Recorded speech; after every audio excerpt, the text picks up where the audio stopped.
ज्योतिष और पौराणिक ग्रंथों में युगों के माने अलग अलग हैं। हमारे पौराणिक ग्रंथों के अनुसार 4 युग होते हैं, सतयुग, त्रेता युग, द्वापर और कलयुग। कहते हैं कि कलयुग में पाप अपने चरम पर होगा। वर्तमान में यही कलिकाल अर्थात कलयुग चल रहा है। ग्रंथों में इस युग में क्या क्या होगा या घटेगा ये स्पष्ट लिखा गया है। यह भी है कि इस युग में जब भी कहीं प्रलय होगी तो सिर्फ हरि कीर्तन ही उससे मनुष्य जाति को बचाएगा। तो दर्शकों, आइए मिलकर जानते हैं पुराणों में कलयुग का व्याख्यान और ये कि कलयुग में सावधान आइए क्यों मित्रों, स्वागत है आपका गुरु ज्ञान यूट्यूब चैनल रहें। में। तो चलिए अब वीडियो शुरू करते हैं। क्रमांक 1, पुराणों में ये लिखा है कि जो व्यक्ति संगठन या समाज वेद विरुद्ध आचरण कर भारत की धार्मिक और सांस्कृतिक एकता को खंडित करेगा उसका आने वाले समय में समूल नाश हो जाएगा। पुराणकार मानते हैं कि जैसे जैसे कलयुग आगे बढ़ेगा वैसे वैसे भारत की गद्दी पर वेद विरोधी लोगों का शासन होने लगेगा। ये ऐसे लोग होंगे जो जनता से झूठ बोलेंगे और अपने कुतर्कों द्वारा एक दूसरे की आलोचना करेंगे। इन लोगों का कोई धर्म नहीं होगा, ये सभी विधर्मी होंगे। ये सभी मिलकर भारत को तोड़ेंगे और अंततः भारत को एक अराजक भूमि बनाकर छोड़ देंगे। क्रमांक 2, भागवत पुराण में लिखा है, जब सभी वेदों को छोड़कर मनुष्य संस्कार शून्य हो जाएंगे तब ऐसे लोग सत्ता पर काबिज होंगे जो सबके सब परले सिरे के झूठे, अधार्मिक और स्वल्प दान करने वाले होंगे। दूसरे की स्त्री और धन हथिया लेने में ये सदा उत्सुक रहेंगे। ना तो इन्हें बढ़ते देर लगेगी और ना ही घटते। इनकी शक्ति और आयु कम हो जाएगी। राजा के वेश में ये मलेच्छ ही होंगे।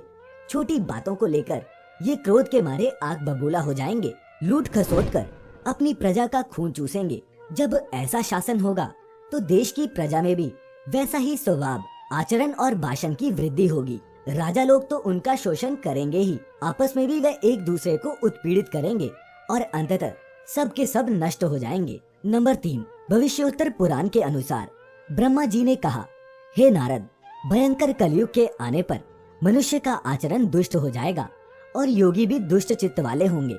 संसार में परस्पर विरोध फैल जाएगा और विशेषकर राजाओं में चरित्रहीनता आ जाएगी। देश देश और गांव गांव में कष्ट बढ़ जाएंगे।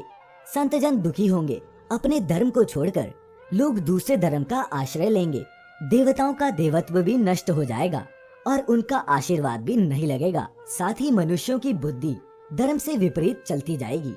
क्रमांक 4, महर्षि व्यास के अनुसार कलयुग में मनुष्यों में वर्ण और आश्रम संबंधी प्रवृत्ति नहीं होगी। वेदों का पालन कोई नहीं करेगा। कलयुग में विवाह को धर्म नहीं माना जाएगा।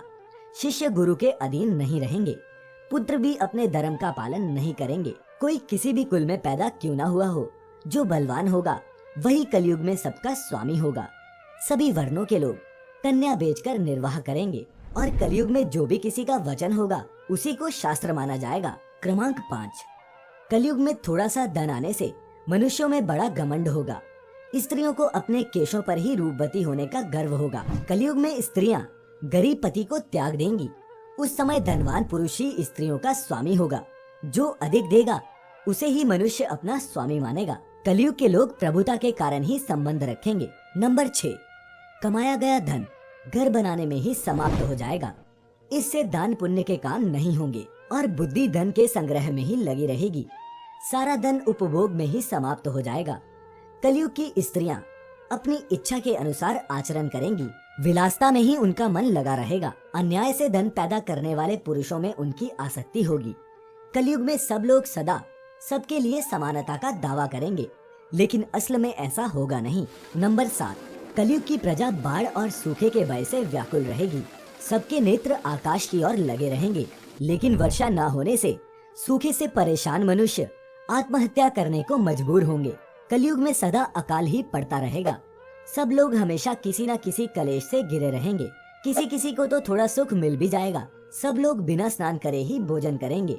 देव पूजा, अतिथि सत्कार, श्राद्ध और तर्पण की क्रिया कोई नहीं करेगा। कलयुग की स्त्रियां लोभी, नाटी और अधिक खाने वाली और मंद भाग्य वाली होंगी।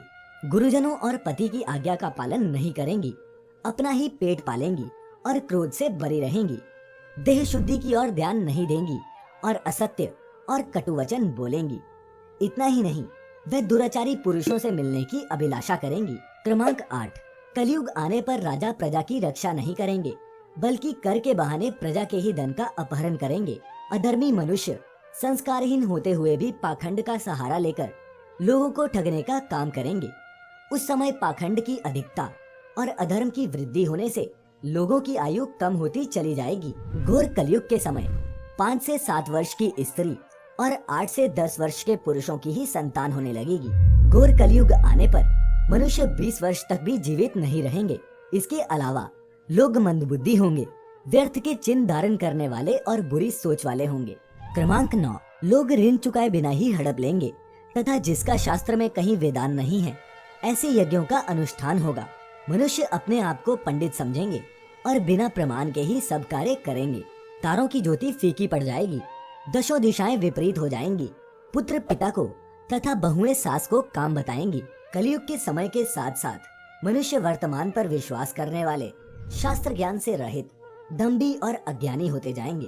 क्रमांक 10, श्रीमद् भागवत के 12 स्कंद में कलयुग के धर्म के अंतर्गत श्री शुक्र देव जी परीक्षित से कहते हैं, ज्यों ज्यों घोर कलयुग आता जाएगा त्यों त्यों उत्तरोत्तर धर्म, सत्य, पवित्रता, क्षमा, दया, आयु, बल और स्मरण शक्ति का लोप होता जाएगा। कलयुग के अंत के समय बड़े बड़े भयंकर युद्ध होंगे, भारी वर्षा, प्रचंड आंधी और जोरों की गर्मी पड़ेगी। लोग खेती काट लेंगे, कपड़े चुरा लेंगे, पानी पीने का सामान और पेटियां भी चुरा ले जाएंगे। चोर अपने ही जैसे चोरों की संपत्ति चुराने लगेंगे। हत्यारों की भी हत्या होने लगेगी। लोगों की आयु भी कम होती जाएगी। कलयुग के अंत में जिस समय कल की अवतार अवतरित होंगे उस समय मनुष्य की परम आयु केवल 20 या 30 वर्ष ही रह जाएगी। जिस समय कल की अवतार आएंगे तब मनुष्य की लंबाई काफी घट चुकी होगी। अब अंत में इस घोर कलयुग से बचने का एकमात्र तरीका ये है कि व्यक्ति को वेदों की ओर लौट आना चाहिए और हरि कीर्तन करके खुद को सुरक्षित रखना चाहिए।